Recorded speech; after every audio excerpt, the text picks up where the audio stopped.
नमस्कार दोस्तों, मैं हूं कुमार गौरव और हमारे इस online platform #competition as per आप सभी लोगों का बहुत बहुत स्वागत है।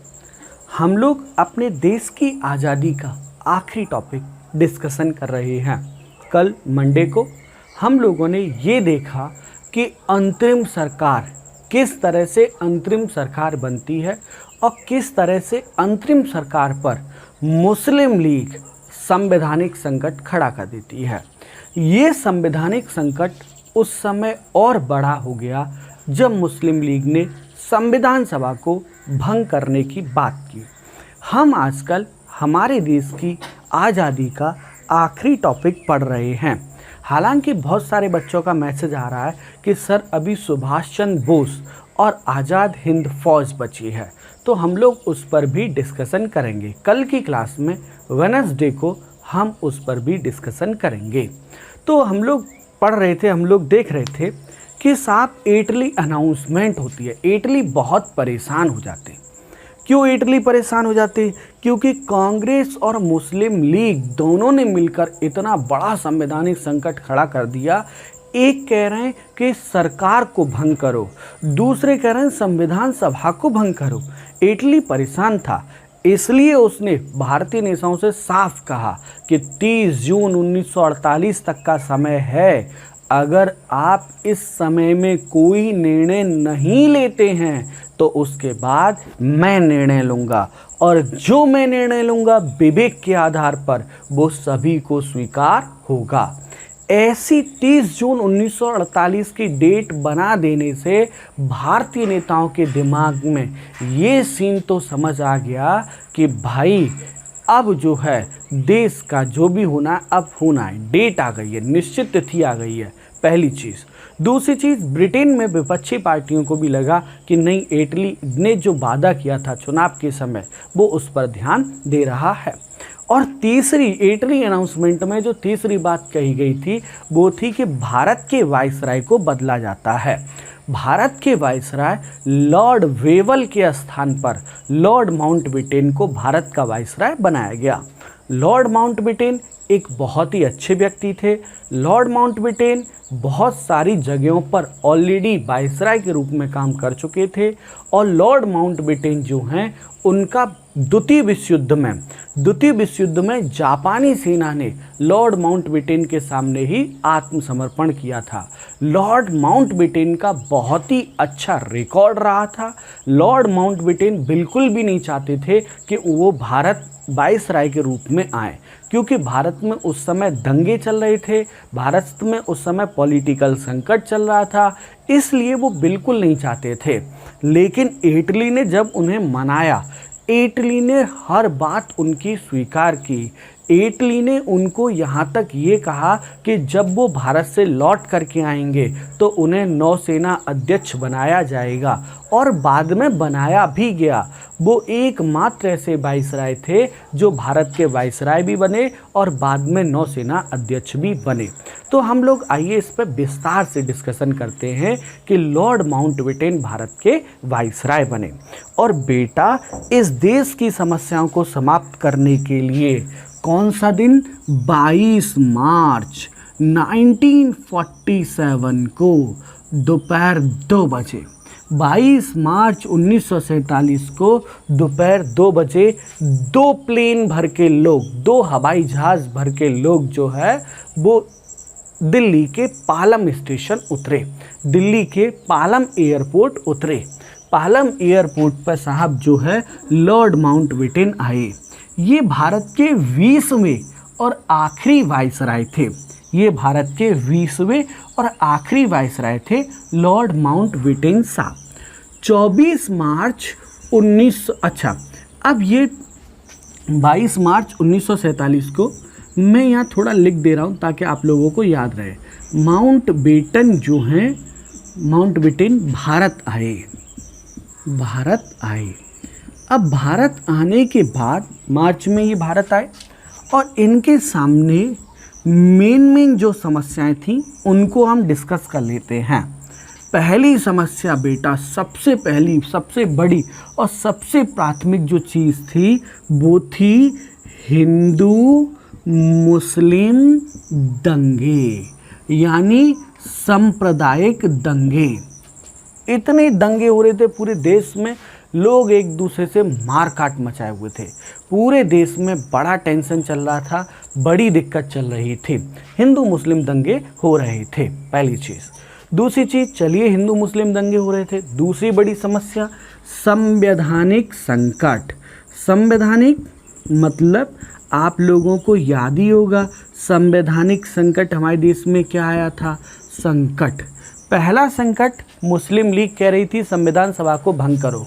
दूसरा संकट कांग्रेस कह रही थी कि इन लोगों को सरकार से निकालो, आप नहीं निकालेंगे तो हम अपने पद से इस्तीफा दे देंगे।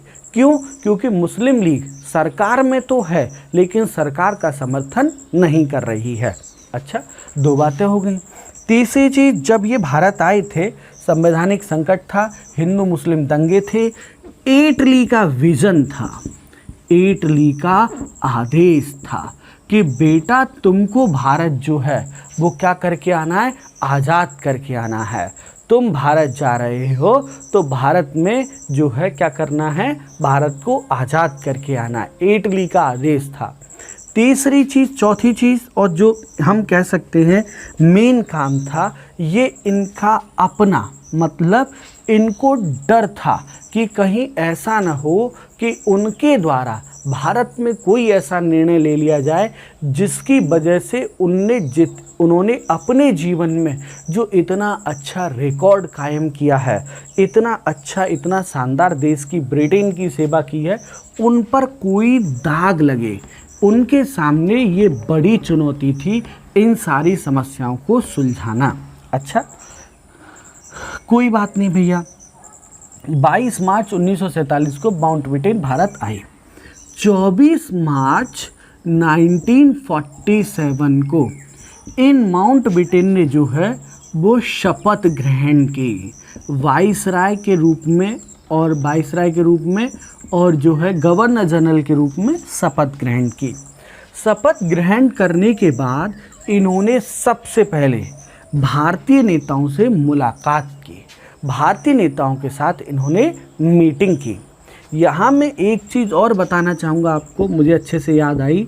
बीपी मेनन साहब जो हैं वो इनके पर्सनल सेक्रेटरी यानी निजी सचिव बनाए गए। बीपी मेनन को इनका निजी सचिव बनाया गया, ये इनके पर्सनल सेक्रेटरी थे।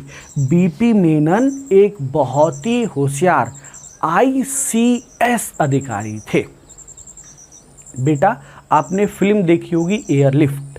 एयरलिफ्ट में आप देखते हैं कि सारा काम एक कर्मचारी जो विदेश मंत्रालय में बैठते थे, वो कर्मचारी मंत्री जी के पास बार बार जाके जैसे न तैसे वो सारा काम भारतीयों को अपने देश लाने का काम करते हैं, लेकिन बाद में इसका क्रेडिट जो मिलता है वो मंत्री जी को मिल जाता है। सेम ऐसे ही बीपी मेनन साहब का बड़ा सहयोग था हमारे देश में देसी रियासतों को एकीकृत करने में, लेकिन कहीं बीपी साहब का ज़्यादा नाम आपको देखने को नहीं मिलेगा।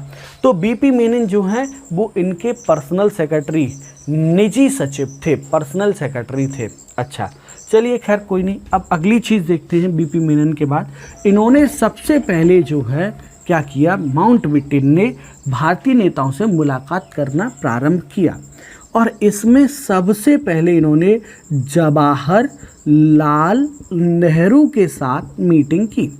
जवाहरलाल नेहरू के साथ मीटिंग की और जवाहरलाल नेहरू से इन्होंने क्या कहा, इन्होंने एक बड़ा महान स्टेटमेंट दिया जो आप लोगों को सुनना चाहिए।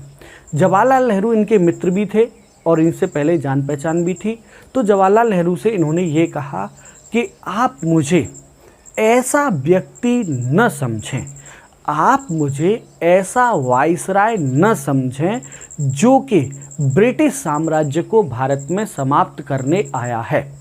इन्होंने जवाहरलाल नेहरू से ये कहा, माउंटबेटन ने, कि आप मुझे ऐसा व्यक्ति, ऐसा वाइसराय न समझें जो कि भारत में ब्रिटिश साम्राज्य को समाप्त करने आया है, बल्कि आप मुझे ऐसा व्यक्ति समझें जो कि भारत को एक नई दिशा देने आया है। कितना शानदार स्टेटमेंट है, आप इसको याद रखिएगा। ये पूछ लिया जाता है कि किस वाइसराय ने ऐसा स्टेटमेंट दिया था कि आप मुझे ऐसा वाइसराय न समझें जो कि यहाँ ब्रिटिश साम्राज्य को समाप्त करने आया है, बल्कि आप मुझे ऐसा व्यक्ति समझें जो कि भारत को एक नई दिशा देने आया है। तो जवाहरलाल नेहरू के साथ इनकी मीटिंग होती है और जवाहरलाल नेहरू सीधे सीधे कहते हैं कि देखिए, संविधान सभा का चुनाव कैबिनेट मिशन की सिफारिश के आधार पर हुआ है। उस सिफारिश में, उस संविधान सभा के चुनाव में 208 सीटें, 208 सीट हमको प्राप्त हुई है और इन 208 सीटों की वजह से हम देश के प्रधानमंत्री बने हैं। अगर मुस्लिम, आप इलेक्शन करा लीजिए, आप देख लीजिए, अगर ऐसा मुस्लिम लीग को होता है तो आप मुस्लिम लीग की सरकार का गठन कीजिए। अच्छा, दोनों की मीटिंग चली, लंबी वार्तालाप चली और इस वार्तालाप के बाद दो निर्णय निकले। दो निर्णय कौन कौन से निकले? पहला निर्णय जो निकला बेटा वो ये था, पहला निर्णय जो निकला कि जो करना है वो जल्दी करना है। बहुत शानदार लाइन है ये। जो करना है जल्दी करना है। क्यों जल्दी करना है? क्योंकि देश दंगों की आग में झुलस रहा है। डेली हजारों लोग, निर्दोष लोग इस हिंदू मुस्लिम दंगे में मारे जाते हैं। ठीक है, कोई बात नहीं। दूसरा, पहला काम तो ये है। दूसरी चीज़ आप लोग ये जान लीजिए, सेकंड वन, इन्होंने यहाँ जवाहरलाल नेहरू ने भारत विभाजन इसको स्वीकार कर लिया। उन्होंने कहा यदि ये अनिवार्य है तो आप करिए, भारत विभाजन अनिवार्य हो गया। पहले नंबर पे इन्होंने जवाहरलाल नेहरू से मीटिंग की। दूसरे नंबर पे आते हैं गांधी जी। गांधी जी के साथ मीटिंग की। पहली चीज़ तो मैं बताऊं, वाइसराय जब भी गांधी से मिलते थे मंडे को मिलते थे। क्यों? क्योंकि मंडे को, सोमवार को गांधी जी का मौन व्रत होता था। वाइसराय टेंशन में आ जाते थे कि क्या रिप्लाई दें, इसलिए वो मंडे को मिलते थे। अच्छा, गांधी जी को इन्होंने मिलने के लिए बुलाया वाइसराय ने, तो गांधी जी के यहाँ 3 स्टेटमेंट, मैं लिख तो नहीं सकता हूँ इस जगह, लेकिन मैं आपको बोल के बताता हूँ और ये तीनों स्टेटमेंट आपको याद रखने हैं। जैसे ही माउंटबेटन ने भारत विभाजन की बात गांधी जी से कही तो गांधी जी ने एक लाइन बोली। क्या लाइन बोली? भारत विभाजन मेरी लाश पर होगा, अपने जीते जी मैं कभी भारत के बंटवारे का समर्थन नहीं कर सकता हूँ। पहला स्टेटमेंट, भारत विभाजन मेरी लाश पर होगा, मैं अपने जीते जी कभी भारत बंटवारे का, भारत विभाजन का समर्थन नहीं कर सकता हूँ। अच्छा, दूसरा स्टेटमेंट गांधी जी ने क्या दिया था कि विभाजन से बेहतर है। दूसरा स्टेटमेंट गांधी जी ने क्या दिया था? विभाजन से बेहतर है कि जिन्ना और मुस्लिम लीग को सरकार बनाने के लिए कहा जाए। विभाजन से बेहतर है कि जिन्ना और मुस्लिम लीग को सरकार बनाने के लिए कहा जाए और सरकार बनाने के लिए कहा जाए और 30 करोड़ हिंदुओं को उनके अधीन कर दिया जाए और 30 करोड़ हिंदुओं को उनके अधीन कर दिया जाए।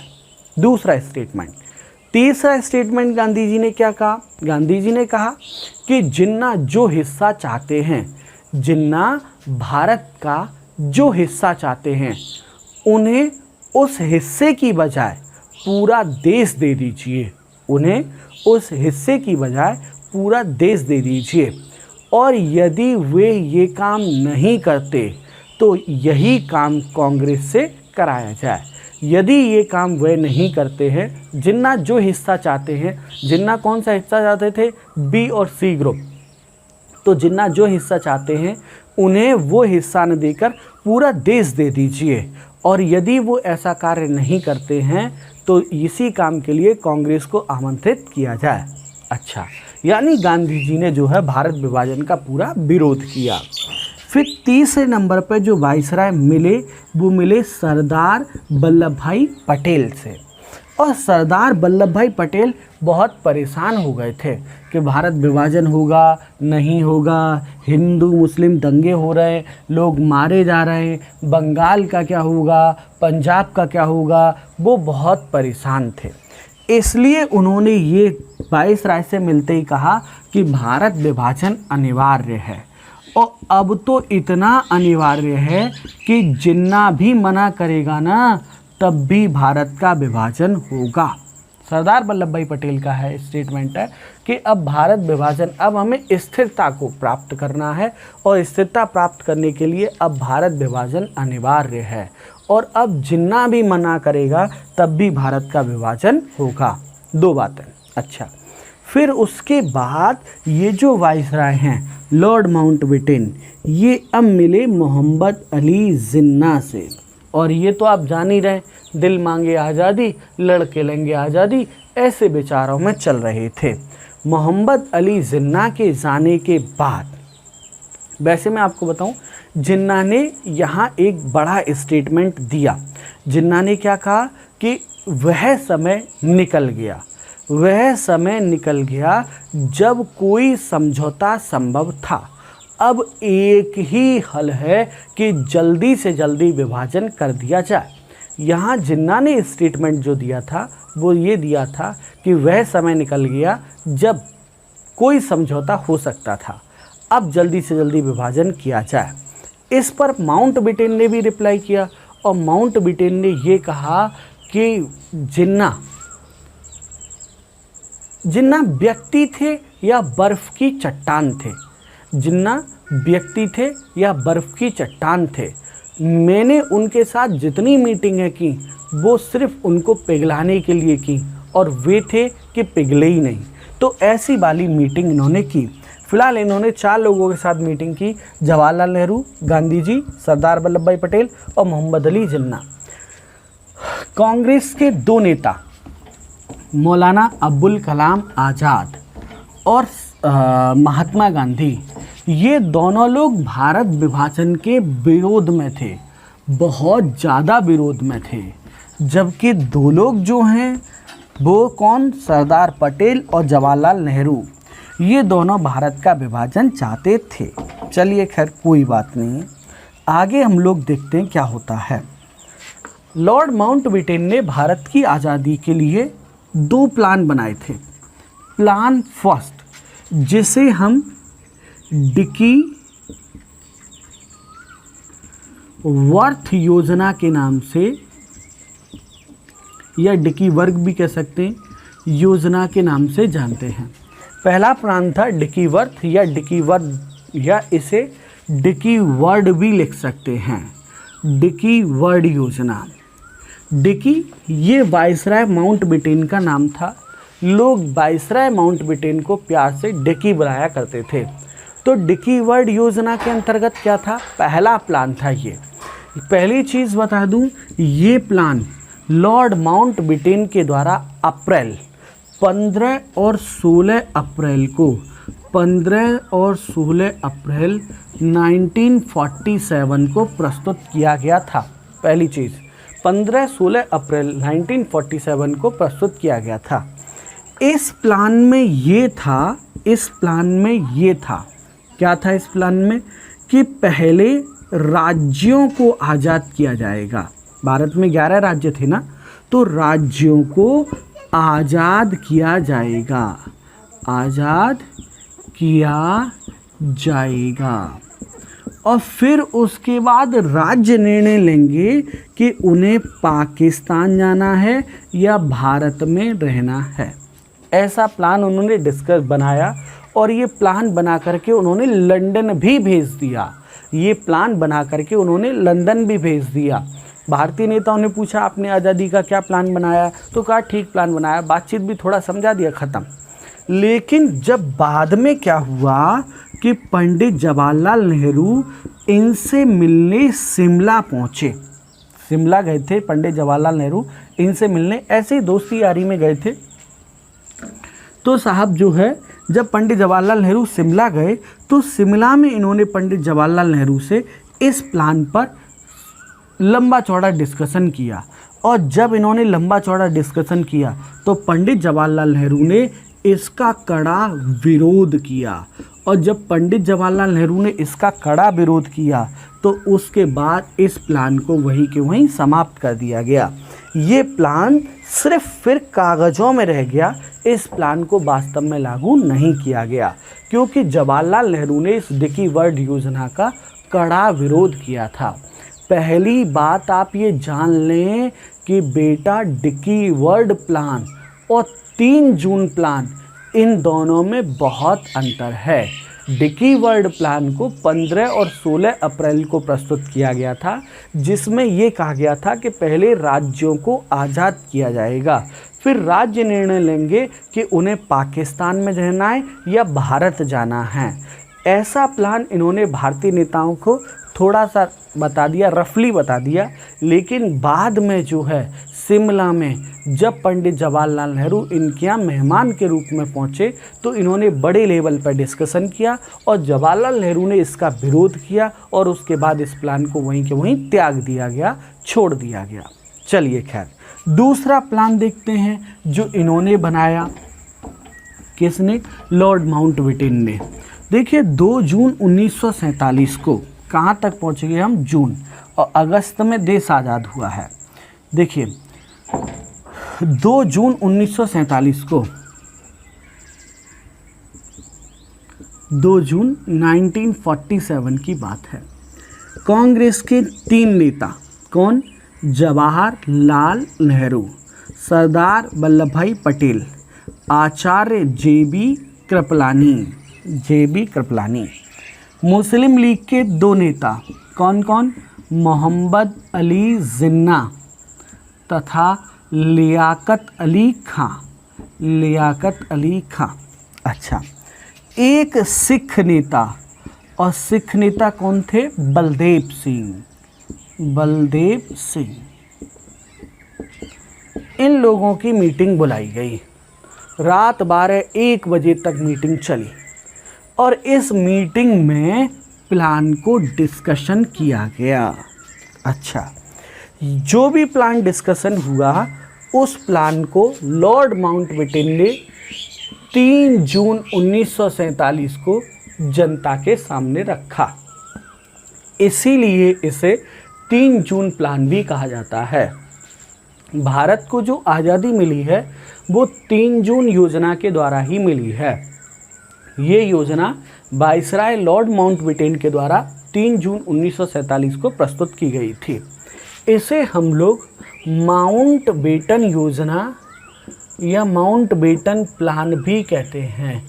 इसे हम लोग माउंटबेटन योजना या माउंटबेटन प्लान भी कहते हैं। 3 जून प्लान, इस प्लान में क्या क्या था ज़रा देखिए। पहली बात, भारत का विभाजन, ये होना है पहली चीज़, भारत का विभाजन। दूसरी चीज़, जो पंजाब है और बंगाल है, यहाँ की विधानसभा के सदस्य,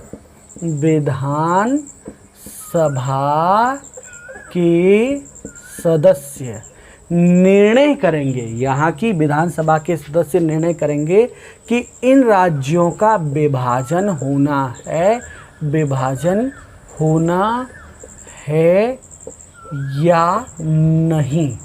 ये निर्णय पंजाब और बंगाल की विधानसभा के सदस्य निर्णय लेंगे कि उन राज्यों का विभाजन होना है या नहीं होना है, और वो राज्य किधर जाएंगे इस बात का निर्णय भी यही लेंगे। अच्छा, तीसरी चीज़, थर्ड वन जो है, तीसरा पॉइंट जो है वो ये है कि नॉर्थ वेस्ट फ्रंटियर स्टेट और इसके साथ साथ असम का सिलहट जिला,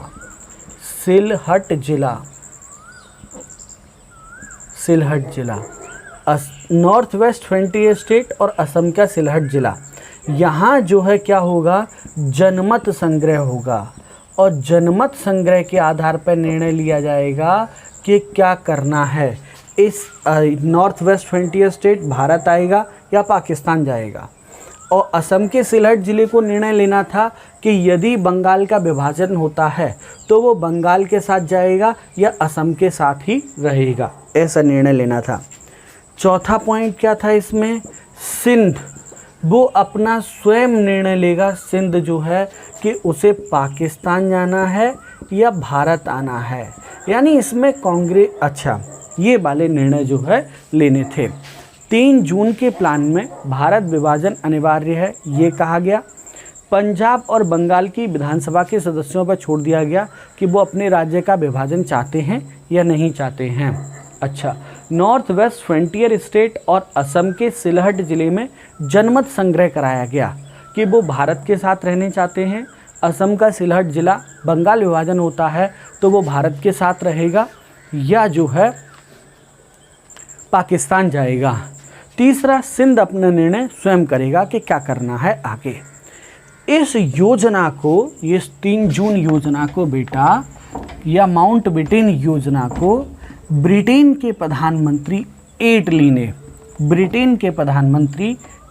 ने 15 जुलाई 1947 को 15 जुलाई 1947 को क्या किया? 15 जुलाई 1947 को हाउस ऑफ कॉमन्स, जैसे हमारे देश में लोकसभा होती है, हाउस ऑफ कॉमन्स यानी जैसे हमारे देश में लोकसभा होती है, उसमें प्रस्तुत किया, प्रेजेंट किया। 16 जुलाई 1948 को बेटा, 1948 को बेटा, 16 जुलाई 1948 को इसे हाउस ऑफ लॉर्ड्स यानी जैसे हमारे यहाँ राज्यसभा होती है उसमें प्रस्तुत किया गया। और 18 जुलाई 1947 को, बड़ी इंपॉर्टेंट डेट है, 1947 को इसे पास कर दिया गया या इसे पारित कर दिया गया। और पारित करके एक एक्ट बनाया गया, भारतीय स्वतंत्रता अधिनियम 1947, ये एक्ट बनाया गया। और इस एक्ट में क्या कहा गया जरा सुनिए। इस एक्ट में कहा गया पहली चीज़ नंबर 1 कि साहब भारत विभाजन किया जाता है और 2 देश होंगे, एक होगा भारत संघ और दूसरा होगा पाकिस्तान। पहली चीज़, भारत विभाजन किया जाता है, भारत विभाजन में एक होगा भारत संघ और दूसरा होगा पाकिस्तान। तीसरा, भारत संघ में वे राज्य शामिल होंगे जो पाकिस्तान में नहीं हैं। भारत संघ में वे राज्य होंगे जो पाकिस्तान में नहीं हैं, यानी पाकिस्तान में नहीं है वो सारे क्या होंगे? भारत संघ में शामिल होंगे। एक बड़ी खतरनाक इसमें स्थिति की गई कि देसी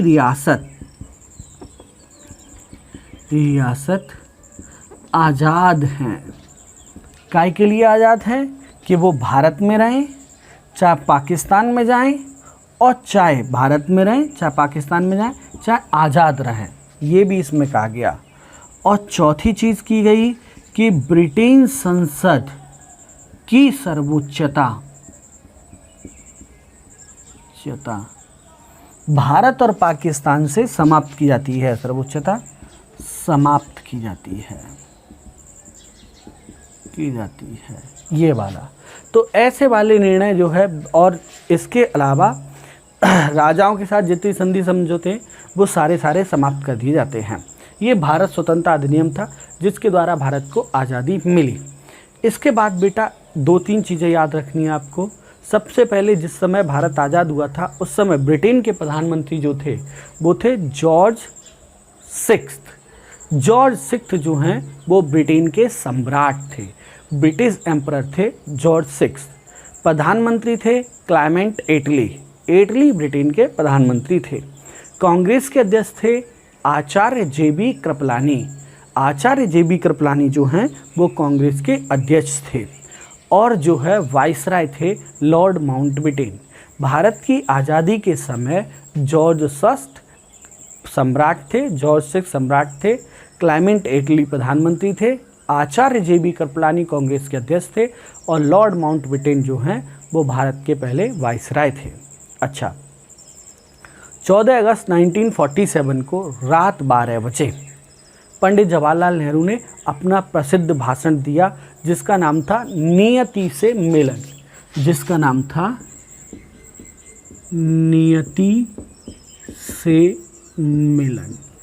और इस भाषण में उन्होंने कहा था कि रात को जैसे ही 12 बजे या ऐसे कह सकते हैं, रात को जैसे ही 12 का घंटा बजेगा, जब पूरा विश्व सो रहा होगा, तब भारत एक नए युग में प्रवेश करेगा, या तब भारत एक नए युग में प्रवेश कर रहा होगा। तो ऐसा स्टेटमेंट उन्होंने आज़ादी के समय दिया था। अब हमें एक दो चीज़ें डिस्कशन करनी चाहिए कि अंग्रेज़ों ने कहा था 30 जून 1948 तक हम आज़ाद करेंगे, बट भारत आज़ाद हो गया 14 अगस्त को ही। 12 अगस्त 1947 को सर रेडक्लिफ को बुलाया गया ताकि वो भारत और पाकिस्तान का नक्शा बनाए। उन्होंने बहुत ही जल्दी, और कहना चाहिए, हवाई सर्वेक्षण किया, दिल्ली में कमरे में बैठ के पेंसिल से निशान खींच दिए। उन्होंने ये कहा कि भैया जैसा है 14 अगस्त को पाकिस्तान अपने देश की आज़ादी मनाए, 14 अगस्त को 15 अगस्त को भारत अपने देश की आज़ादी मनाए, और 16 अगस्त को ये दोनों नक्शे खोले गए। और जब 16 अगस्त को ये दोनों नक्शे खोले गए तो दुनिया का सबसे बड़ा माइग्रेशन मतलब दुनिया का सबसे बड़ा विस्थापन शुरू हुआ, जिसमें हज़ारों करोड़ों लोग पाकिस्तान गए और हज़ारों करोड़ों लोग पाकिस्तान से भारत आए। और हाँ, तो जो जल्दी आज़ादी मिल गई समय टाइम से पहले, उसके क्या कारण थे? उसके कारण थे देश की दिन पर दिन बदलती हुई हालात, दंगों की हालात। दूसरी चीज़ थी कांग्रेसी नेताओं के द्वारा क्या करना, पाकिस्तान की मांग को स्वीकार कर लिया जाना।